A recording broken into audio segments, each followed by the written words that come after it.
If you're a guest this morning, your timing is wonderful. We just last week began a new series of teaching on the book of Proverbs that is incredibly useful and practical. The book of Proverbs deals with reality, the way things are, in all of their complex nature. We considered last week, by way of review, we tend to have a difficult time living in reality. We don't see things very clearly. Reality is just the way things are. And very often what we think or what we believe or what we feel really doesn't change reality. It is what it is, we commonly say. The way things are, that's reality. We have a difficult time seeing clearly.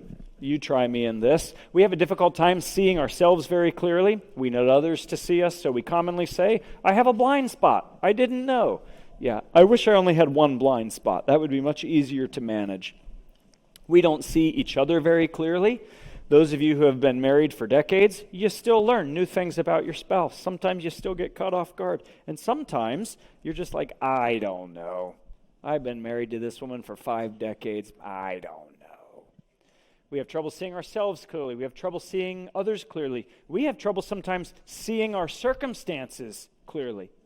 Every decision you make would be easy if you saw everything clearly, but we don't. And we considered last week, according to the Word of God, what's revealed is our ability or inability to see very clearly is from the very beginning of creation. This isn't because there is sin in the world. We are made as creatures. You're a creature, I'm a creature, you didn't make yourself. That should be obvious. That's reality. You didn't make yourself. You're not an accident. You were actually made and designed. From the very beginning, all the human creatures of God are made by God to be dependent upon Him, to be able to know what is right, what is consistent with reality, to know the difference between good and evil. That's why in the garden there's the tree of the knowledge of good and evil. And God told Adam and Eve, don't eat from that. It is for your blessing and your good not to eat from that. Well, they thought they knew better than God. Raise your hand if you've ever done that. Think you know better than God. So they eat from the fruit. Now sin comes into the world, and now the whole thing is amok. We are by God's design meant to be dependent upon Him to see reality clearly. And then on top of all that, now you mix in sin. Now it only gets even more difficult to be able to see ourselves, others, the world, God clearly. The book of Proverbs is a book in Scripture that helps us grow in the competence of navigating the complex realities of life. This is the definition I would give to you for your consideration for wisdom. It's competence in the complex realities of life. Wisdom is skill in the art of living. Anybody can grow in wisdom. You don't have to be a follower of God to make good decisions. But apart from God's help, no series of good decisions will ever get you back to God. This is the difference between godly wisdom, the way the Bible talks about it, and just wisdom, the way we think of someone who knows how to make good choices. Because of God's design, compounded by our sin now, we all need help seeing clearly. And the book of Proverbs is written to help you grow in the skill of living, in the character of making wise choices, to see yourself more clearly, to see others more clearly, to see your circumstances more clearly, to see God more clearly. This is what the book of Proverbs helps us do. So join me, if you would, at the very beginning of the book of Proverbs. Last week we covered the first 7 verses. This morning we'll cover a few more. I want to just quickly try to convince you to spend time this week reading the first 9 chapters of the book of Proverbs. You're unpersuaded, so let me give you some encouragement. This will take you less than a half hour, so skip the television show this week, nix the podcast, skip your exercise. There's a reason there. You can read the Bible instead of going for a jog. Spend 30 minutes, read the first 9 chapters of the book of Proverbs. If you have your Bible open, just thumb through them real quickly. They're actually meant to be read this way. We often think of the Proverbs because it's poetry, and most of the book after chapter 9 is the little sayings that you're kind of familiar with. So we tend to approach the Proverbs kind of like it's a buffet.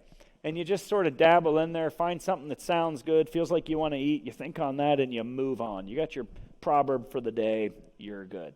Except for the Proverbs are actually laid out that the first 9 chapters are meant to be read together. You can do it in less than a half hour. Here's what you're going to read when you do. Chapter 1 opens up with an introduction to wisdom, its competence and the complex realities of life. And then it lays out the 2 equal parts that you must do if you want to grow in wisdom. I'll tell you now so you know what to look for. You have to fear God and you have to refuse evil. Fear God, refuse evil if you want to grow in wisdom. If you want to see reality more clearly, you have to do those things, or else you won't. That's how chapter 1 is laid out. And then the rest of chapter 1 up through chapter 8, it's a series of teachings, lectures, sermons that are given by a mom and a dad. Depending on how you count, there's 6 to 10 of them, given by mom and dad. That's most of them. And then wisdom itself takes on the character traits of a person, personification it's called, and wisdom gives 2 speeches. That's chapters 1 through 8. Chapter 9 is an invitation. It's a competing invitation to 2 different feasts, 2 different banquets. One comes from the most alluring, attractive, desirable, insightful, beautiful, captivating woman that God ever created. Her name is Lady Wisdom.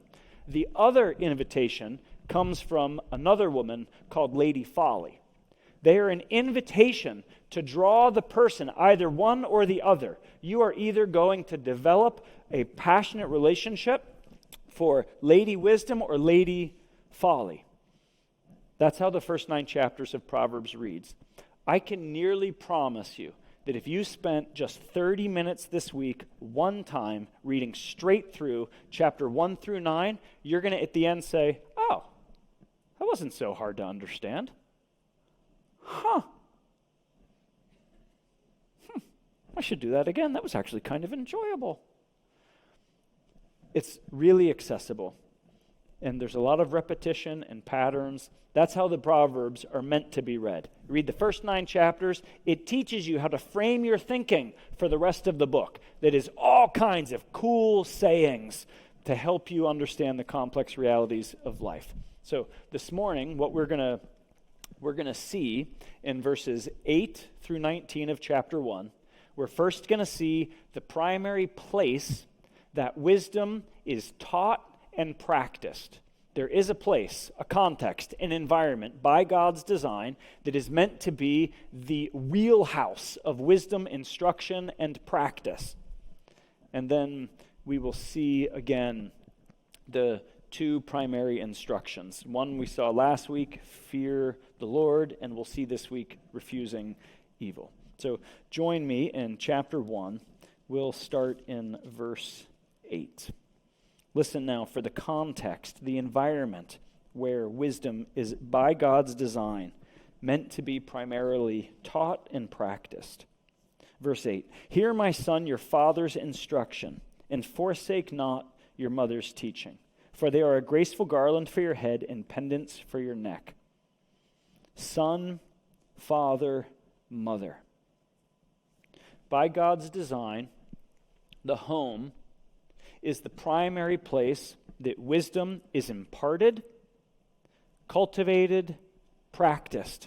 It is not the only environment, but by God's design, it is the primary one. The book of Proverbs, when you read it, you'll see it this week, you will see that over and over again, the instruction comes from, most often, from the mouth of Solomon, a king, a man, to a son. Sometimes it's singular, inviting you to picture one son, one small boy, growing through adolescence and one day becoming a man. Sometimes it's sons, plural, inviting you to imagine all the youths of Israel being instructed in wisdom. The immediate context is King Solomon teaching his own children how to be royalty, being prepared to lead the nation and the people. Then the next layer out It's written from a father to a son, from a man to a young man, a man to a boy, because by God's design, it's the boys who will grow to be worthy men, who will be given to them the primary responsibility to exercise dominion over all of creation by taking on the sacrificial leadership, responsibility, authority, headship for all of creation. Wisdom trains the boy to become a worthy man. But that's not to the exclusion of young girls who will be raised to become worthy women. Because where God has given men the responsibility to sacrificially lead and take responsibility, to take ownership of the mandate from God, He has given women the unique responsibility to assist in that endeavor, being the ones who are uniquely and only able to bring life into the world. No small thing. Women are given the ability to bring life into the world and then to cultivate life from the home radiating into all the world in all its forms.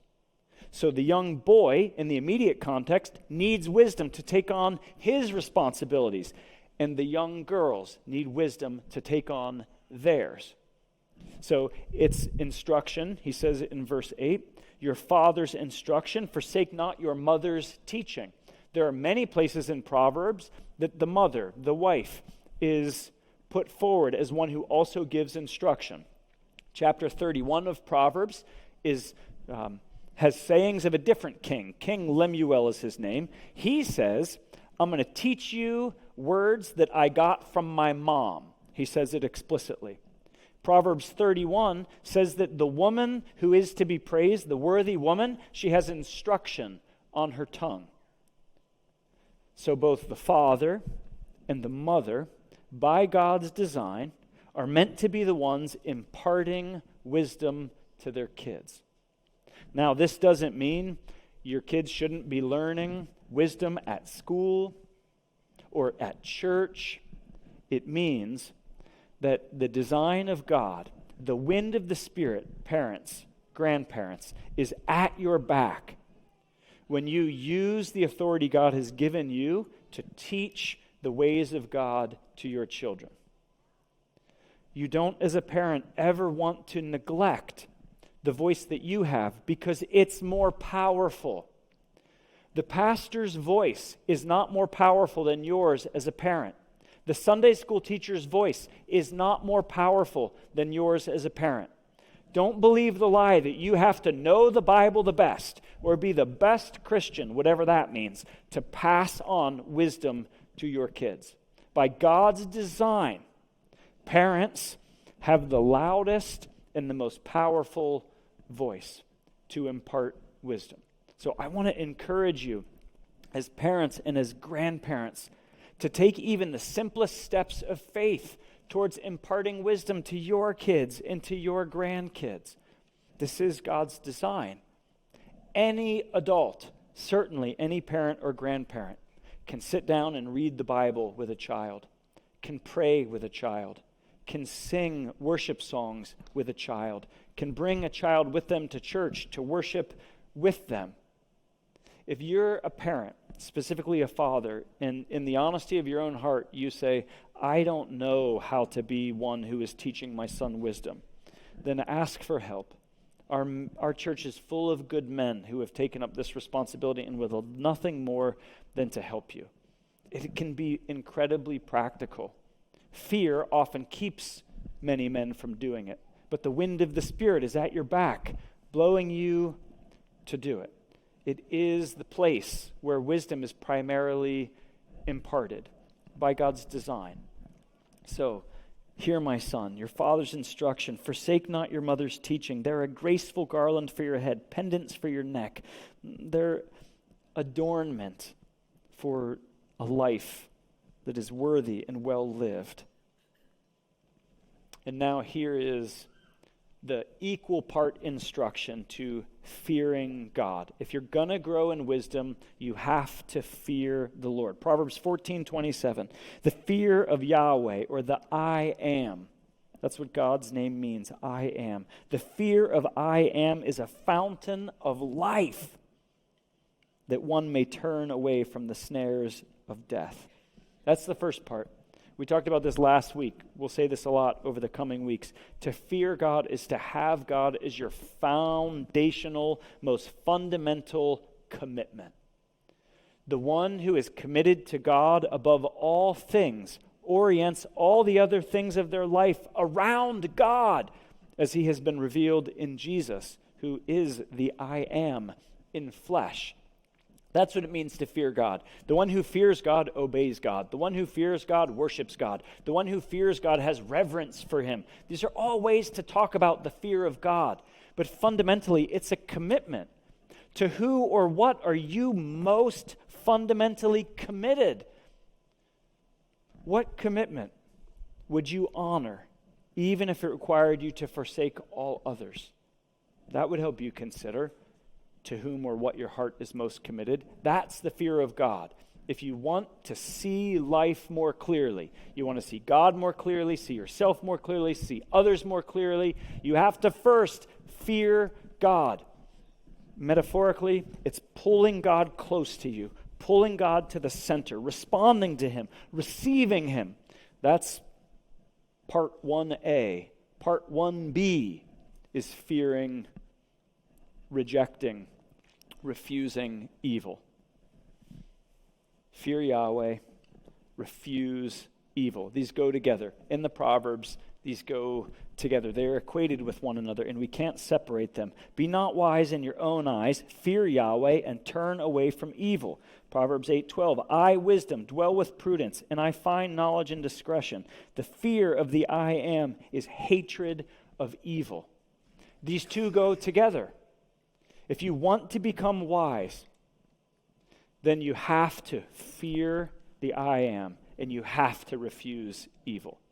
And this gets so practical and everyday. Now, this next section, this is the first speech that comes from mom and dad to the youth who wants to become wise. If you want to become wise, this is the first speech that you need to hear. If you want to impart wisdom, then you do well to learn from this series of teaching. He's going to make 2 points for us to consider. That evil is enticing, and that evil ends in death. Evil is enticing, and evil ends in death. Verse 10 is where the instruction is given. My son, if sinners entice you, do not consent. Don't be willing. Refuse, resist, reject, run from evil in all its forms. You cannot be wise if you do not refuse evil. It's enticing. The person who is imparting wisdom, think now parents, grandparents with kids, or maybe someone you're discipling and trying to instruct in the ways of faith. We do well, especially with young people, to help them understand and expose them to the enticement of evil. Not to lead them in temptation, not to allure them to it, but enable to help people see what is clear about living in a fallen world. Evil is enticing. And what we're going to see in this short speech from the parents is the enticement of power, the enticement of easy riches, and the enticement of a false belonging. Evil is enticing. And I think parents who are wise, while their kids are young, don't have a mentality that says, I will entirely shelter and protect my child from every wind of evil in the world. I think that is impossible once your kids reach a pretty small age. I think it's far wiser to help your kids learn to navigate the enticement of evil and to help them see why it's enticing in their heart. So we're going to look at power, we're going to look at easy money, and we're going to look at a false belonging. And we'll move through these relatively quickly. Verse 11, if evil says, if sinners say, come with us, let us lie in wait for blood. Let us ambush the innocent without reason. Like Sheol, let us swallow them alive, and whole like those who go down to the pit. This is power. Sheol is the grave. There's like less than 5 people in recorded human history that the grave has not beat. Jesus of Nazareth, lost and then won. Okay, that's one. Elijah didn't die. A few got raised from death for a time and then died again. Like, the grave is powerful. You have never met a person outside of Jesus who didn't already die or will, barring Jesus' return. This is a symbol of power. Here, evil is saying, look how powerful we are. Look how we can use power over others for our good, not theirs. This is enticing. Any person who sees clearly can see in their own heart how alluring is the temptation to use other people for their benefit. You ever done that? Of course you have. Sometimes it's troubling how persistent the fallen nature is to look people and assess them by their utility to us. I mean, these are some things we actually cultivate. If you're an employer who's responsible to hire people, you actually should develop the skill of looking at a person and be like, "Nah, can't help us." And we're like, that's good management practices, right? It is so ingrained in us to think of what do other people, what can they do for us? We practice this relationally. We practice this in business. Now, these are complex realities. Come on, if we're going to become wise, we have to be willing to see things as they actually are, with all the nuance and all the complication. There is an enticement. We should help young people know this. It's enticing to try to use other people for your benefit. I have 2 beautiful young daughters that are being raised in my home. And I am going to tell my daughters, there are young men out there who no matter what they tell you, they're in it for them. When they tell you, I love you, you just have them talk to dad first. Is it not enticing to have a little bit of power, a little bit of influence? There is nothing wrong with power. God is powerful. God gives power, but we tend to use it for our own selfish means. This is enticing, and we need to help kids, and we need to be aware in our own hearts of our enticement to want to use power over other people for our purposes. It's the difference of taking life instead of giving life. We ought to tell our young men and our boys, you are strong, and you're going to get stronger, and you should cultivate that, develop that, unleash it on the world for the world's good. Don't believe the nonsense that says power is the problem. No, we need power, and a lot of it. We need power used for the benefit of others, not power used for the benefit of self. Isn't this exactly what Jesus did? Took all his power and leveraged it for all of humanity. It's enticing. We need to refuse to take advantage of people. It's in your power to do it. You can take advantage of people and you can get away with it in the short term. Don't. This is what King Solomon says. This is what the Spirit in us says. Even if nobody's going to see you do it. Even if the unsuspecting person isn't even going to know that you did it, don't. You have to refuse evil. If you want to grow in the character of wisdom, you have to refuse evil. That's the temptation to misusing power. The next one is easy money, verse 13. We shall find all precious goods. We shall fill our houses with plunder. Find all precious goods. Fill our houses. They're already doing pretty well, apparently. Fill our houses with plunder. Plunder is ill-gotten gain. The Proverbs don't say you shouldn't acquire riches, you shouldn't build wealth. They actually teach you how. If you want to become wealthy, obey the Proverbs. And probably you're going to end up wealthy. Now, God always has other plans, so it's not a foolproof guarantee. But you're probably going to do pretty well for yourself.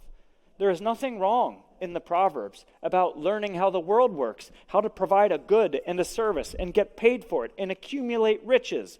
Spend below your means. Be generous. God will multiply to you. The Bible speaks of this.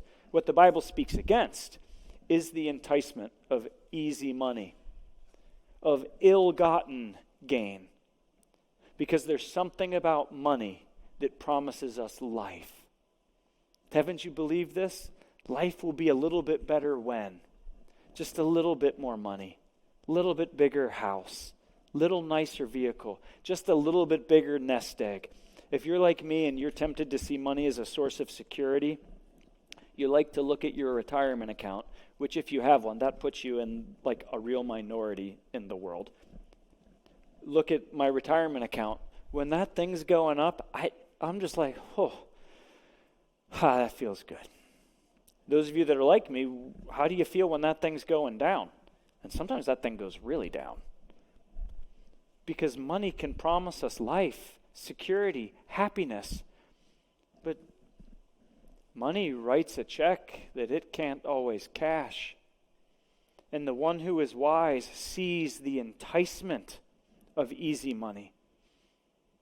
It's why Jesus talked about the deceitfulness of riches. There's nothing wrong with having a lot of money. You just better be really, really careful. Because money lies to you. And the bigger the pile you have, the louder the voice of lying. Riches are deceitful. They promise what they can't deliver. So Jesus even said you can't serve God and money. You can't find life from God and riches. If riches are your source of hope and life and security and comfort, they're robbing you blind. We must reject and refuse that evil and help young people to navigate that in their heart. We are naive if we don't think our hearts are enticed by the allure of easy money. Belonging, a false belonging. Verse 14, look at what they say. Throw in your lot among us. We will all have one purse. We are made to belong.